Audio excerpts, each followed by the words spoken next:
Very warm welcome back to మన channel. అందరూ ఎలా ఉన్నారు? For those who want to see my makeover,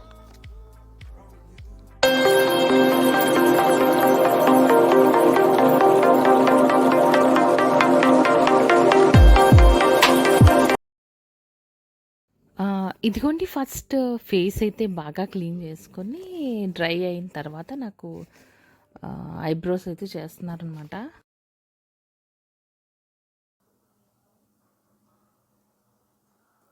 నేను చాలా డిస్టర్బ్ చేస్తున్నాను యాక్చువల్లీ.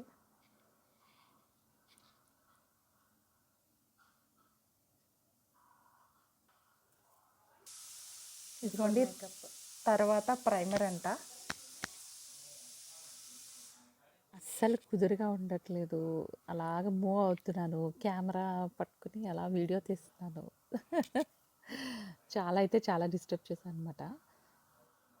ఫస్ట్ బేసిక్గా ఏంటంటే ఫేస్ని అయితే క్లీన్ చేసుకోవాలటండి. వాటర్తో నీట్గా క్లీన్ చేసుకొని డ్రై అయినంత వరకు ఉంచుకోవాలి.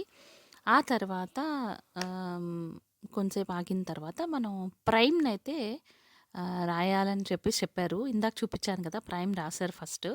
అంటే అప్పుడు డస్ట్ కానీ మేకప్ పార్టికల్స్ కానీ లోపలికైతే వెళ్ళదు. అంటే లిటిల్ క్వాంటిటీనే యూజ్ చేశారనమాట. అయితే ఈవెన్గా అయితే స్ప్రెడ్ చేశారనమాట. అయితే మేకప్ స్టార్ట్ వెంటనే చేయకూడదు, బట్ ఒక్క 5 minutes తర్వాత అయితే స్టార్ట్ చేయాలన్నమాట. సో స్టార్ట్ చేసిన 5 or 10 minutes తర్వాత అయితే స్టార్ట్ చేశారు ఆమె. ఈలోపు నాకు ఐ మేకప్ చేశారు. ఐ మేకప్ చేసిన తర్వాత చూసారు కదా, ఐబ్రోస్ అయితే చేశారు. ఫస్ట్ ఐబ్రోస్ చేశారనమాట, తర్వాత ఐ మేకప్ కొంచెం చేశారు, తర్వాత ఐబ్రో పెన్సిల్ యూజ్ చేశారు. అలాగే చూసారా ఐ దగ్గర అవన్నీ యూజ్ చేశారనమాట. ఆ తర్వాత ఏంటంటే డైరెక్ట్గా మనం ఫౌండేషన్ అయితే రాసుకోవచ్చంట.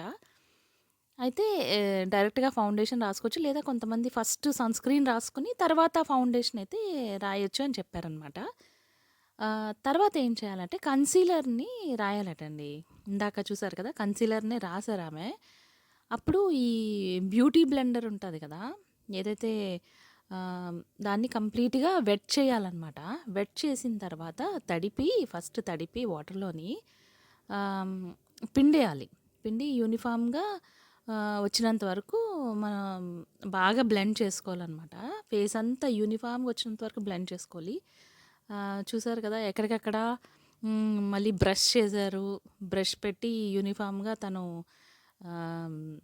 రాశారనమాట. సో దట్ యూనిఫామ్గా మనకి ఫేస్ ఈక్వల్గా కనిపించేటట్టు. యాక్చువల్లీ నేను కెమిస్ట్ అండి. R&D ల్యాబ్స్ అంటే రీసెర్చ్ అండ్ డెవలప్మెంట్ ల్యాబ్స్లో సెవరల్ ఇయర్స్ వర్క్ చేశాను అనమాట.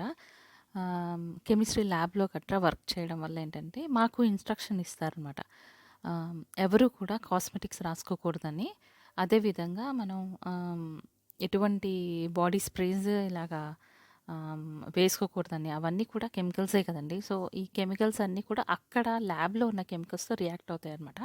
సో మీరు గమనిస్తే ఎటువంటి కెమిస్ట్ కూడా మోస్ట్లీ అసలు కెమికల్స్ ఈ కాస్మెటిక్స్ అయితే ఎవరు యూజ్ చేయరనమాట. సో అలా సెవరల్ ఇయర్స్ ఉన్నాను నేను. అలానే అలవాటు అయిపోయిందనమాట. పైగా ఏంటంటే ట్రావెలింగ్లో నేను చెప్పాను కదా, లాస్ట్ టైం చెప్పినట్టు వెల్ ప్లాన్డ్గా ట్రావెల్ చేసుకుని బాగా మేకప్ అయ్యి వెళ్ళినప్పుడు ఆ ట్రావెలింగ్ అన్నది అన్సక్సెస్ఫుల్ అనమాట. అస్సలు అన్‌ప్లాన్డ్‌గా వెళ్ళిన ప్లేసులు, సూపర్ ప్లేసుల్లోని నాకు మంచి వ్లాగ్స్ అయితే వచ్చాయన్నమాట. సో ఈ ఫౌండేషన్, కన్సీలర్ ఇవన్నీ అయిపోయిన తర్వాత చాలాసేపు, అంటే సుమారు ఒక 20 minutes ఆగారండి. ఆ తర్వాతనే కాంపాక్ట్ పౌడర్ వేస్తే ఆమె రాశారు నాకు. రాసిన తర్వాత హెయిర్ని స్ట్రైటన్ చేశారనమాట. స్ట్రైటన్ చేసి తర్వాత హెయిర్ స్టైల్ ఇవ్వండి ఇటువంటి జడైతే వేశారు. హోల్ ప్రొసీజర్ అయితే 1.5 hour పట్టిందండి. సో మొత్తానికి ఇప్పుడైతే ఫుల్గా రెడీ అయ్యాను. సో హోప్ మీకైతే చేంజ్ అయితే చాలా బాగా నాకైతే తెలిసింది. వెంటనే చాలా చేంజ్ అయితే నాకు అనిపించింది.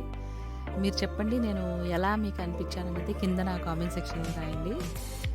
All comments are welcome. Friends, hope ఈ మేకవర్ అయితే అండ్ ఈ వీడియో అయితే మీకు నచ్చింది అనుకుంటున్నాను. సో మీకు కనుక వీడియో నచ్చినట్టయితే లైక్ చేయండి, షేర్ చేయండి, అండ్ మా ఛానల్ అయితే సబ్స్క్రైబ్ చేసుకోండి మరిన్ని వండర్ఫుల్ వీడియోస్ కోసం. నెక్స్ట్ వ్లాగ్స్లోకి వెళ్ళిపోదామండి. సో వ్లాగ్సే కదా మనకి ప్రైమరీ అనమాట. So have a wonderful day. Thank you for watching. Bye.